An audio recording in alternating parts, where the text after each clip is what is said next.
You want six? Yes. No, I think that's because there are six of them. No, you're led by Andrew. Yes, oh, the first round.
Hi.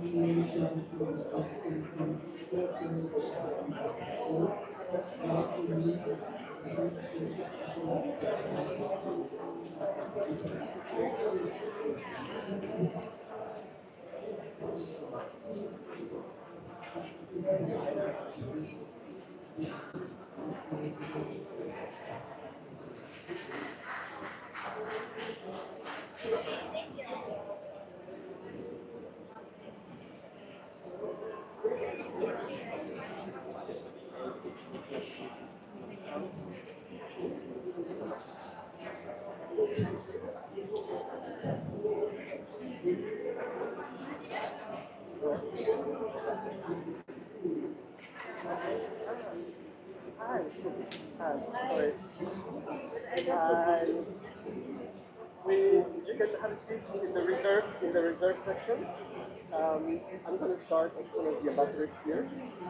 I haven't seen Rachel, but when she comes, yes.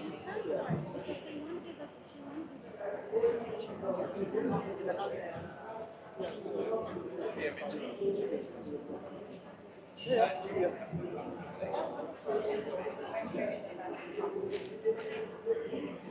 Yes.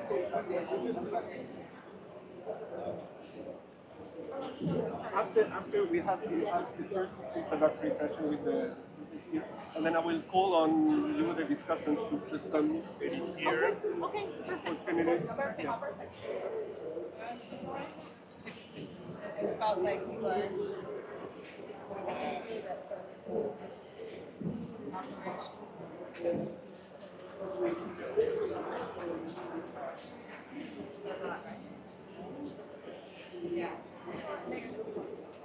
Yeah, Ambassador. Please come. We're just going to start.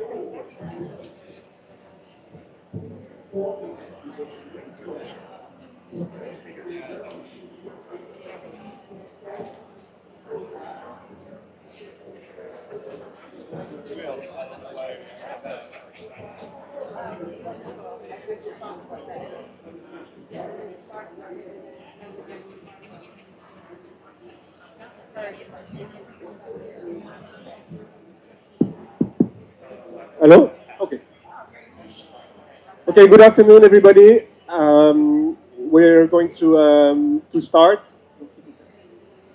We're still waiting for Rachel Kite, but she should be joining us anytime. So, good afternoon. Welcome to this event, which is hosted by the Coalition of Trade Ministers on the Climate and focusing on the role of trade in the climate change mitigation, adaptation, and climate resilient sustainable development.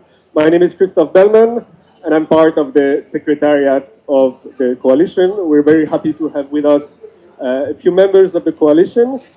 For those who are not familiar with the Coalition, it was launched in January 2023. It brings together 63 trade ministers of countries from different regions, different levels of development, climate vulnerabilities, and trade circumstances. It's co-led by Ecuador, the European Union, Kenya, and New Zealand, and it essentially aims at providing political leadership to foster inclusive cooperation and collective action at the nexus of trade, climate, and sustainable development. One of the coalition's core objectives, as outlined in its launch statement, is really to build alliances and partnerships with relevant stakeholders. And this is pretty much the objective of the discussion today. We've brought together a diverse group of trade and climate experts who will engage in a dialogue with high-level coalition representatives. We will hear from them, from their perspective, on concrete and effective trade-related action that have the potential to accelerate climate resilient sustainable development on the ground. And we'll hear also some very concrete examples of cooperative actions undertaken by the coalition's member. Before I continue, just maybe a very quick update. We're just launching today this brochure, which is basically summarizes some of the, or provides some examples of collective action undertaken by members of the Trade Ministers Coalition. There are some more copies left in the back. You can also find it on the website of the coalition. It just gives you a sense of the type of action that is being undertaken. The coalition has also issued a message by the co-leads on the occasion of COP30, highlighting the role of cooperation on trade and climate. You can also find that on the coalition's website. But let's come back to the meeting. Today we have an excellent lineup of speakers, but very, very, very limited time. 45 minutes, a whole lot of perspective to listen to. So please, I urge you to all try and stick to 4 minutes for the panelists and then another 3 minutes for the discussants. Think of it as a speed dating. Try to make your point in a quick and effective way. So first on my right, I will start with Selvin Hart. I'm not going to introduce all the speakers with their bios. You can find them on our website. They're all very well known. So in the interest of time, I will just give them the floor. I will start with Selvin Hart, who's the Special Advisor to the UN Secretary General on Climate Action and Just Transition, followed by Rachel Kite, who's the Special UK Envoy on Climate. Then we will hear from Ambassador Nankervis from Canada, and finally from Ambassador Elizabeth Thompson, Ambassador Extraordinary and Plenipotentiary of Barbados for Climate Change, SIDS, and the Law of the Sea, and Sherpa to the Climate Vulnerable Forum, the Vulnerable 20 group. So we'll start with them, give them 4 minutes, and then we'll hear from our discussants here. So without any further ado, Selvin, you have the floor. Thank you so much. And I've already been warned that I need to stick to my 3 to 4 minute limit. So good afternoon to all of you, including my friends and fellow panelists. We're at a really consequential COP. It's the 10th anniversary of the Paris Agreement. And it's also the year when the third generation of national climate plans have been put on the table by now by around 120 parties to the Paris Agreement, representing over 75% and close to 80% of global emissions. And what we're seeing from the new NDCs is a significant improvement in the quality of these new climate plans. 80% of these new climate plans are now economy-wide. We have close to 80% having an adaptation component, over 70% with a just transition component, with over 40% with a separate section on the just transition. What we've also seen is that the internal domestic processes to develop this round of new NDCs have been far more inclusive, robust, and serious. 10 years ago, I am certain if there was one trade minister at COP21 in Paris, I would buy you a drink after this meeting, unless trade was tacked on to their portfolio, like in the case of Barbados Foreign Affairs and Trade. But trade was not the subject of any serious discussion or dialogue 10 years ago when the Paris Agreement was finalized. What we're also seeing from the new NDCs is some improvement in ambition, but we're nowhere near where we need to be.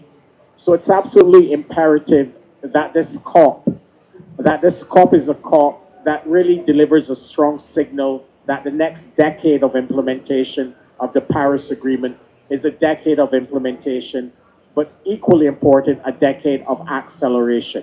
And when you look at the individual NDCs, it is clear that countries, especially developing and emerging economies, in the preparation of their NDCs, have taken into account the geopolitical divisions, uncertainties, and tensions.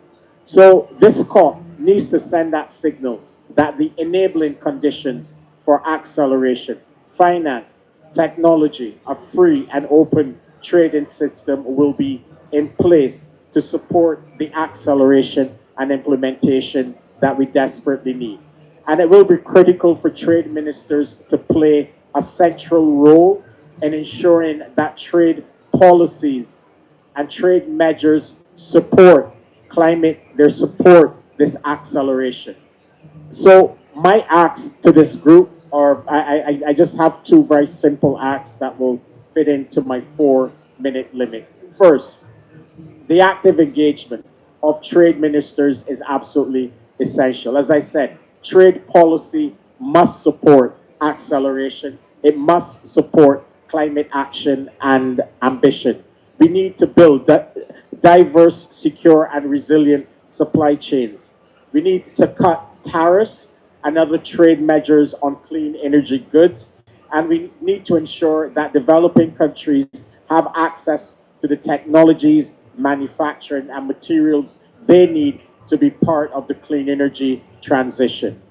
Second is we know that given the low levels of ambition, the climate crisis or the pace of the climate crisis will accelerate. And we also know, science has told us, that there will be a temporary overshoot of the 1.5 degree goal.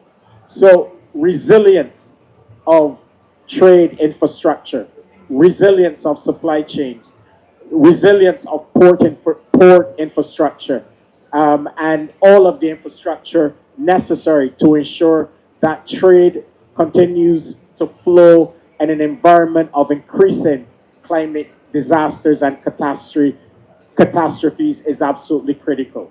So my humble and plea to you is that the work of the coalition, one, it needs to support acceleration, and the work of the coalition also needs to ensure that the vulnerabilities of trade to climate disasters and catastrophes is mitigated, and that resilience to trade is integrated not only in the work of this coalition, but also in the response by all countries. Thank you so much. Excellent. Thank you. That really put us on a good start. Next on my list is Rachel. Thank you.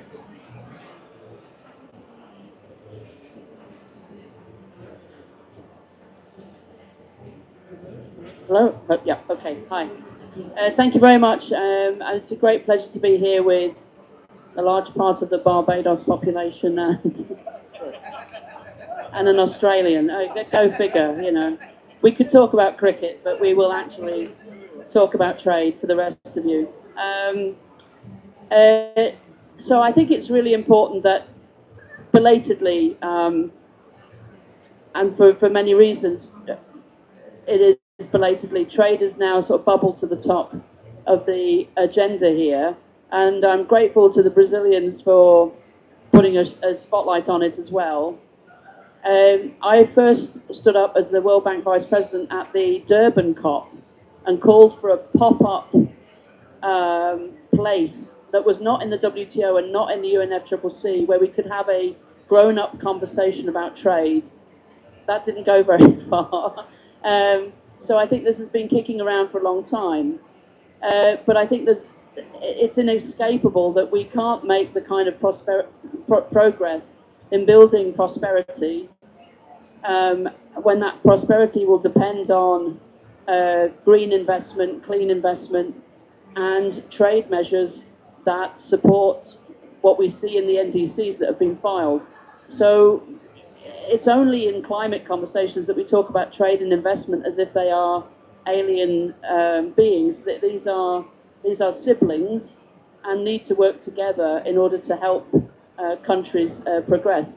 I'm always struck by Rebecca Greenspan, the head of UNCTAD, who always says we need more trade and more green trade in order to support the ambitions of emerging markets and developing economies. I was also very struck by Ngozi our dear Director General of WTO, when she was here for the World Leaders Summit, and she really sort of called to political leaders in private sessions and smaller sessions, and said, look, you know, we have to have at the political level a way to bring together the need for better and more effective carbon pricing, the need for more and better effective trade, and that these conversations have to be driven politically, because technically we need to engage in a very thoughtful dialogue, which has started by the trade ministers for climate and TESS and other mechanisms. But it needs a political impetus, and it needs a safe space, and that can only be provided by ministers. We have a new trade strategy published this year in the UK. This basically supports the achievement of clean power by 2030 and our ambitious 2035 NDC. And so we're ready to sort of sit down and work with our sleeves rolled up on these issues. I think the final thing I would say is that I understand the impetus behind different regional groupings in different countries to sort of instrumentalize different pieces of the trade agenda in order to leverage their position in negotiations. I mean, that's what negotiators do. But I think it would be remiss if in a climate COP we try to litigate elements of a trade agenda which can't be litigated here, and which would put trade in the light of being a source of conflict here. Here, I think what we need is a statement, wherever in the negotiated text this appears, which recognizes that trade done right is an inflection point for the kinds of investment and collaboration that we need in order to achieve NDCs, and that we litigate the points around trade in the places where that has to be done. So my final point is that for those of us in political positions, we have to create a context for our negotiators who are either terrified by the issue of trade, don't understand trade, or don't think that there's any upside, that they have to be able to at least put enabling language here. It won't get decided here, it won't get negotiated here, that belongs in other places. But the climate negotiators need to be encouraged to get over, I think, a position around trade which sees it only as a source of conflict. Thank you. Thank you. Thanks a lot. Rachel, can you pass the mic here?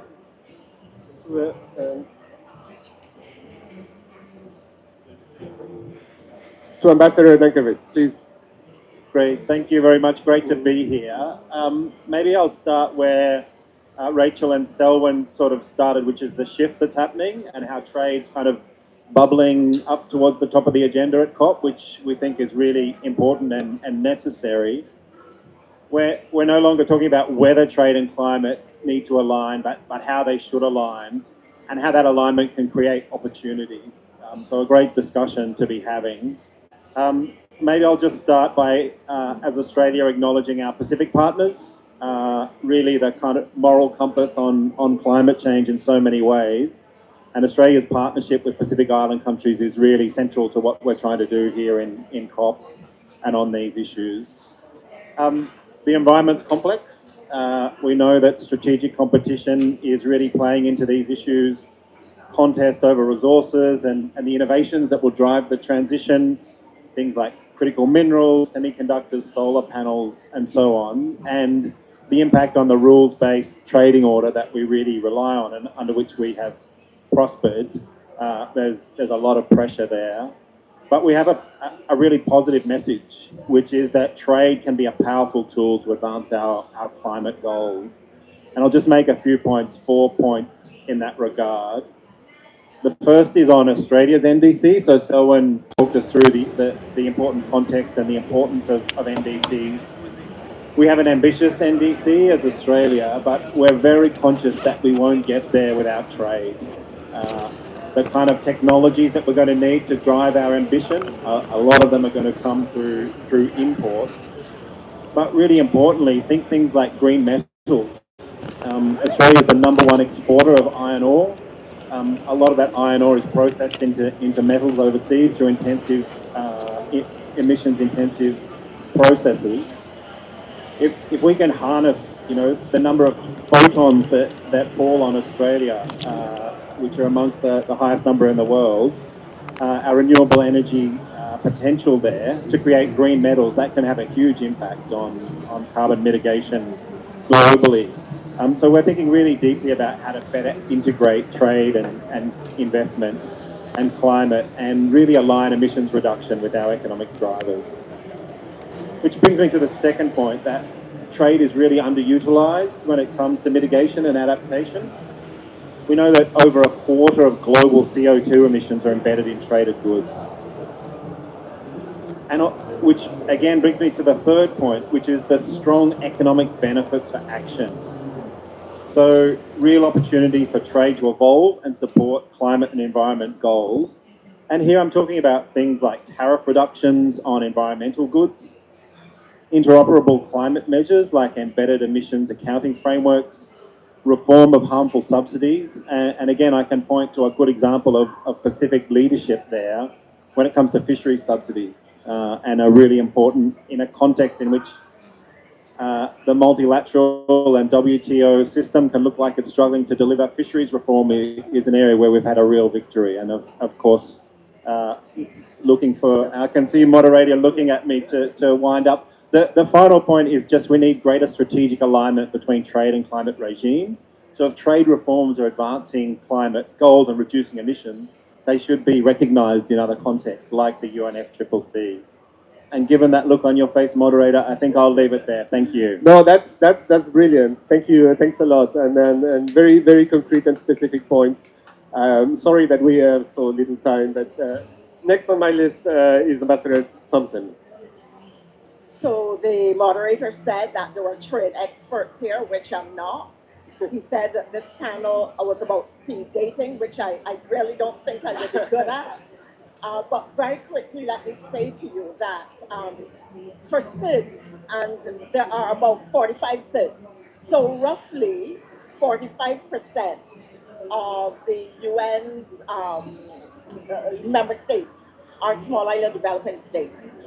But we have, our percentage in the world of trade is less than 1%.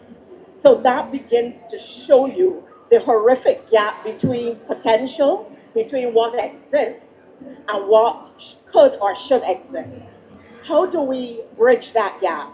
First of all, I think that we utilize existing mechanism like knowledge-based transfer within the TRIPS and within the context of WTO. But beyond that, and I think all of the speakers pointed to it, that we are still approaching trade and climate as a very siloed kind of operation when we need to put our negotiators on board with issues relating to trade. We need to create opportunities by ensuring that there is resilience built for infrastructure, for ports, etc. Otherwise, trade would be unsustainable in the context of small island developing states, where in any hurricane season, you can have 2 Category 5 hurricanes, which totally wipe out all of your trade potential. And I think that beyond that, you have to look at what are the current barriers to access markets that impact SIDS and make it difficult for them to enter. I can't elaborate, and I'm going to pause here because I know of the time, but just trying to frame a broad context for you as it relates to small island developing states and supporting of much of what has been said by my previous speakers. Brilliant. Thank you. That's great, and thank you for bringing this the SIDS perspective in this discussion. Let's move now to our stakeholders, and please tell us what you would like the coalition to do to support you. We're going to take them from there. Yeah. Well, thank you. If you have to leave, please, yes. If you can stay here, if we have a little time, maybe we'll go back to you after that. But let me move to Arunabha Ghosh to start with. You can speak from there, yes.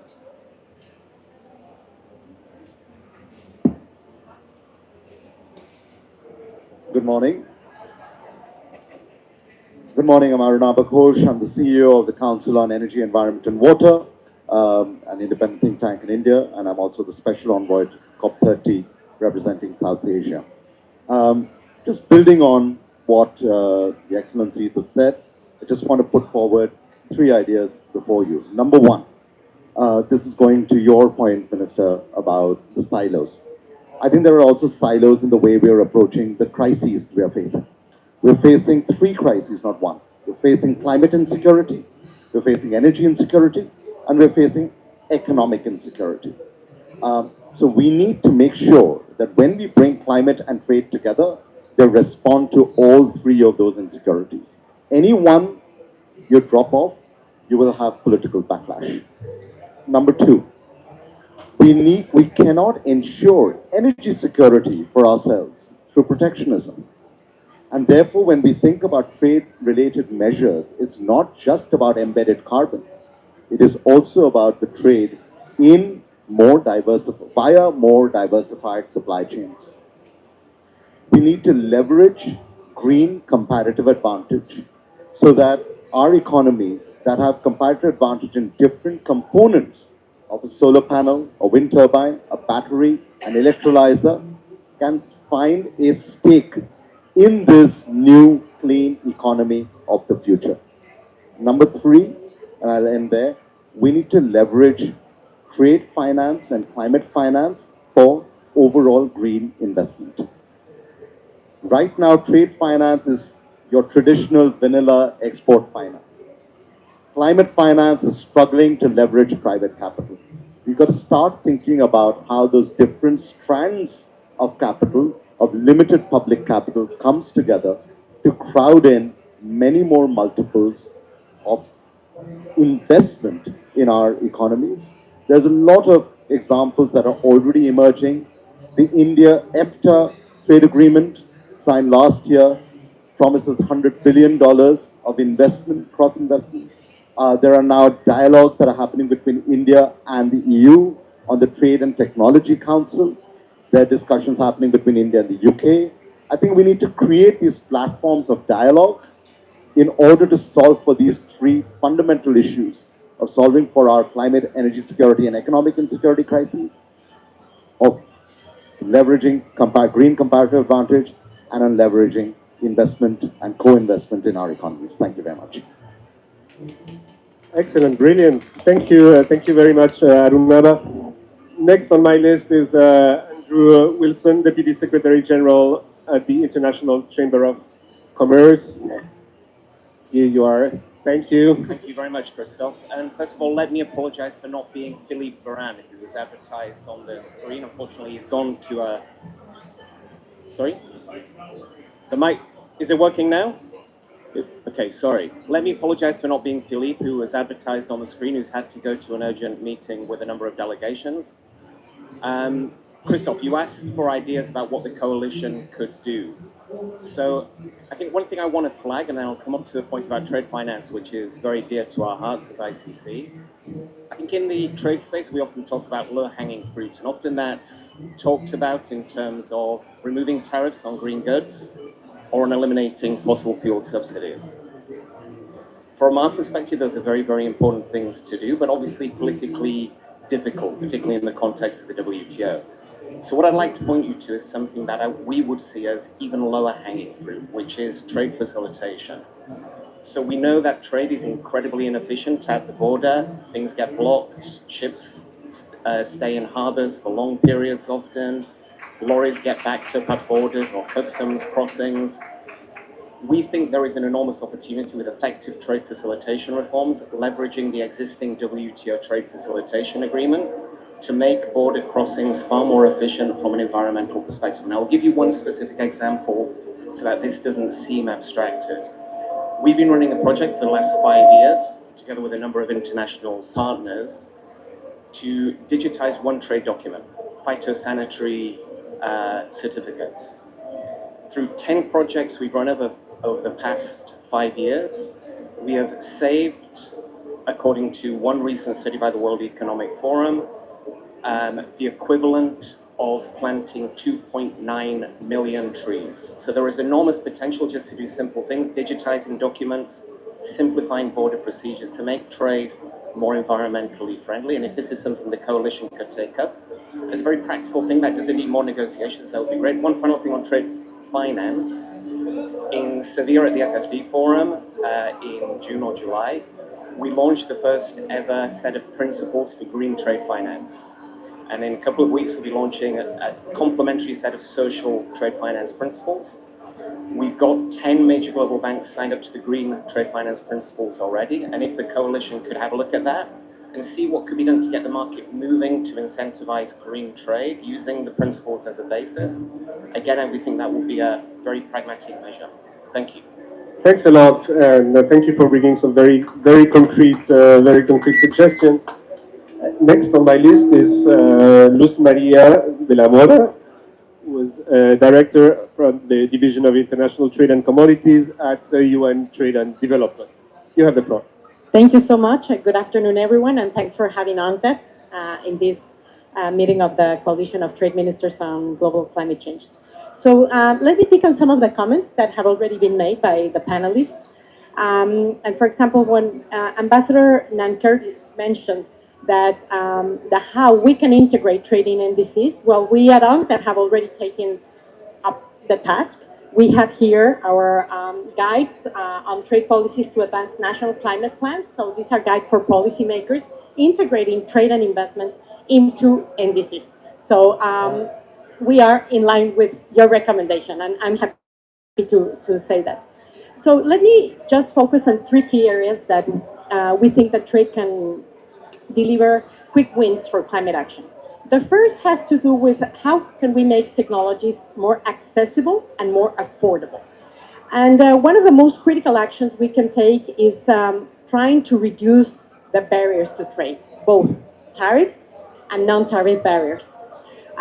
We have seen that they still limit access to low carbon technologies.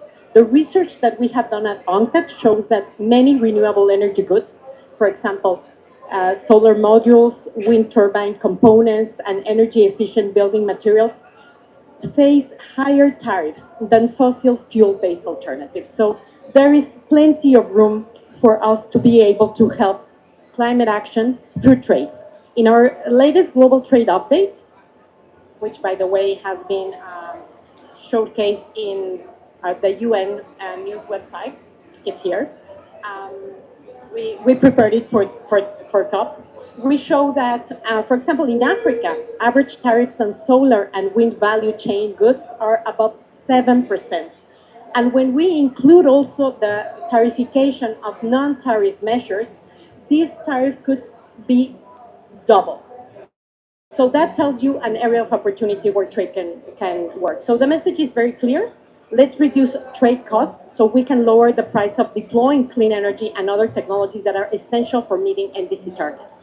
The second one is that trade can help to scale access to technologies and products that support adaptation and sustainable alternative. And I could not agree more with the previous panelists in terms of trade facilitation. Trade facilitation is essential to supporting not only complying with climate action, but also to creating new opportunities in line with that, along with standards alignment and investment in sustainable production. And the third one, and I will conclude with this, policy coherence. It's crucial that trade, investment, and climate action work in line for climate purposes. Thank you very much. Thank you very much, Luz Maria. Moving to our next speaker, you can maybe give to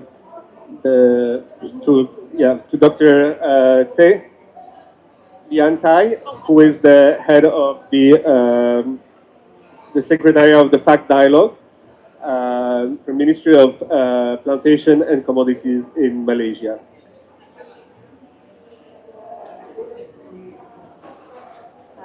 Good afternoon. My name is Te Lian Tai. I'm from Malaysia and from FACT Dialogue Secretariat. Malaysia is a co-chair with the UK government for the FACT. Just a bit of what is FACT is all about. Okay, what have FACT done to advancing the global climate change is that FACT actually is a forest, agriculture, trade and commodities. So we were established in COP26 And Malaysia has been a co-chair with UK since last year, since this year, 2026. Okay. The scope of the agri-commodity that we cover for FAC is actually palm oil, beef, salt, rubber, and a few more major commodities. And in FAC dialogue, we have members of 28 countries. Okay, we got 14 from producer country and 14 from the consumer countries.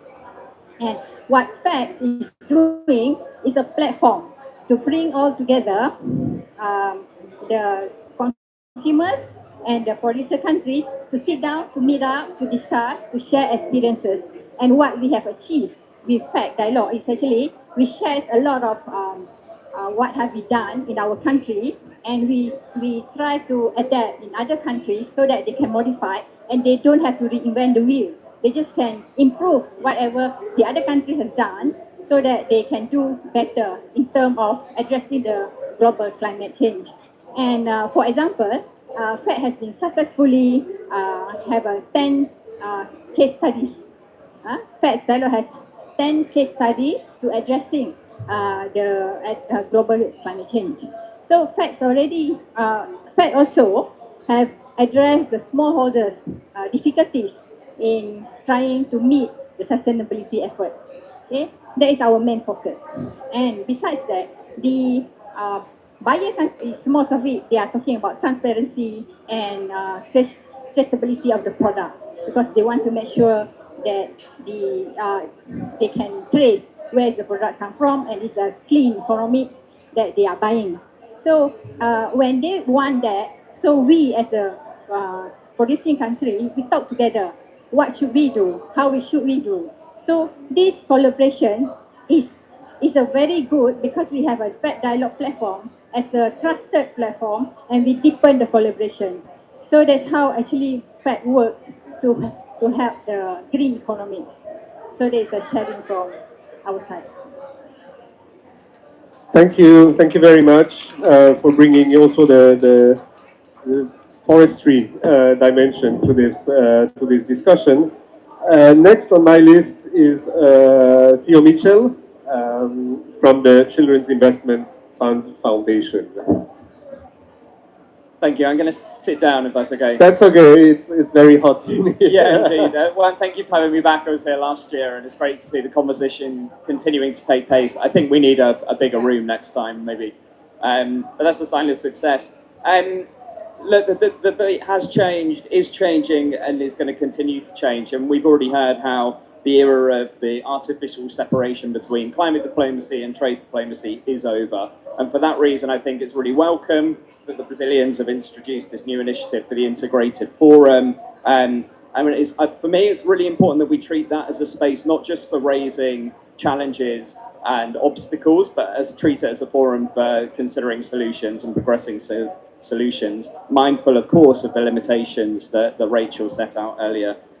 So we know that as the transition progresses, the geoeconomic implications of this transition are going to become more and more significant. Opposition and disagreement is going to continue to rise. And so for that reason, it's crucial that trade and investment enable the more equitable distribution of the benefits and the costs of the transition. And I think that's why this conversation is so key. How do we do that? Well, I think we have to leverage regional and plurilateral successes. We can point to the success of the ACTS agreement, for example, eliminating tariffs on 350 environmental goods, 100 services, while also phasing out fossil fuel subsidies.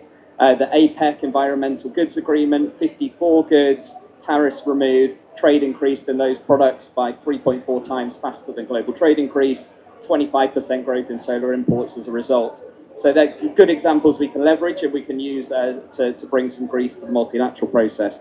On the supply side then, just a word to say that I think this isn't just a case of allowable subsidies, because given the dramatically different fiscal context for countries around the world, we also have to think about the role of finance and the international financial architecture in building diverse and resilient value chains. We need to enable investments in a more diverse range of countries with a priority on developing economies. We can do things with that through increasing the use of guarantees, risk insurance, credit rating methodologies, addressing some of their foreign exchange convertibility risks that harness investment that hamper investment in different conversations. And then finally, I would say two other points. One, really important that I think we treat this as a global challenge, and to the greatest extent that it's politically possible, we try and resist the allure of homegrown market mandates, and try and open up trade. And then finally, I would also say that we can think about the role of the COPs as a political moment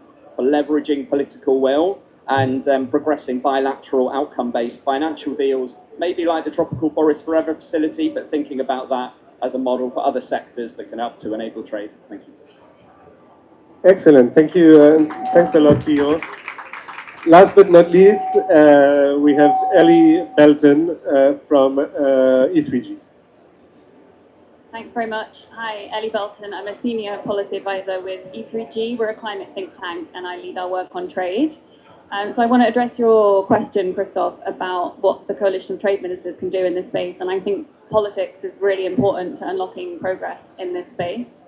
So we've obviously seen a lot of trade uncertainty over the past year, and that has caused, I think, a lot of attention and decision-making capacity to be distracted from the long-term strategic objectives that we need to see driving progress on climate action. And so I think moving from a kind of reactive to more proactive trade policy decision-making and trade cooperation facilitation is going to be really, really important. The other point I want to make is about trust. So I'm looking particularly here at trade cooperation between developed and developing countries. I've been sitting in on negotiations and presidency consultations here in Belém this week, and there's increasing tension right around unilateral measures in particular. But I think that's why it's so important that we keep having these really positive conversations at COPs on trade as an enabler of climate action through bilateral partnerships, multilateral progress. And I think that those are really important ways for the trust to begin to be rebuilt. I think trade policy has to be able to, adapt to the changing world that we are all experiencing at the moment, geopolitically, defense, security, etc. And climate change is just a really integral part of that. So those are the two main points I would make: getting the politics right and rebuilding trust. Thank you. Brilliant.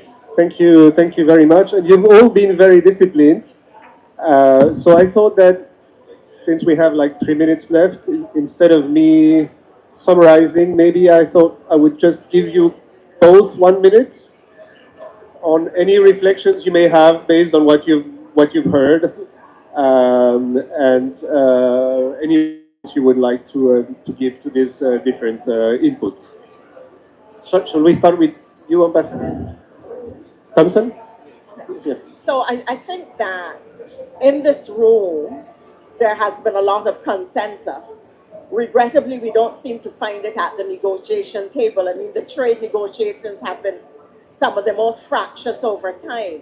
So if I had to give one final message, it would be that this kind of consensus needs to inform the political and the negotiating level, because that is where the fracture remains. And unfortunately, SIDS are very much caught in that space. And I make that point because I started by showing you what the gap in trade was for small island developing states. It was that gap 10 years ago at Paris. And when I talk about less than 1%, I mean something like 0.2, 0.3. So that countries cannot develop unless they have access to trade. And I think that the conversation has indicated why that access has been difficult. So I'll pause here because there really isn't more time. Excellent, thank you. I'll be quick as well, but picking up on your first point, I think this demonstrates the importance of forums like this where we can have constructive, positive discussions and bounce ideas around in this kind of context. I mean, I think a few of the key themes there that really resonate with Australia: green metals, finding ways to facilitate trade in green economies, really important. Trade in NDC implementation, tariff reductions on green goods. These are all things that really resonate with our agenda. But I think my final message would just be: there's lots of opportunity here. So let's really make this about opportunity for economic growth, and opportunity for decarbonisation, and bringing those together for the good of our people and our planet. Thank you. Thank you very much. This is really great. This takes us to the end of our session. A fascinating discussion. I think we've covered quite a wide range of issues. Quite impressed also by the level of energy and encouragement for further cooperation in this area. Let's hope it can translate into some of the negotiations. But thank you all for your participation. These meetings are very important for the coalition, particularly being present here at the COP and listening to all these different perspectives. So on behalf of the co-leads, I'd like to thank you all, and please join me in thanking all the speakers for their great participation. And last but not least, I'd like to thank the World Green Economy Organization for excellent cooperation and for a very nice venue. Thank you.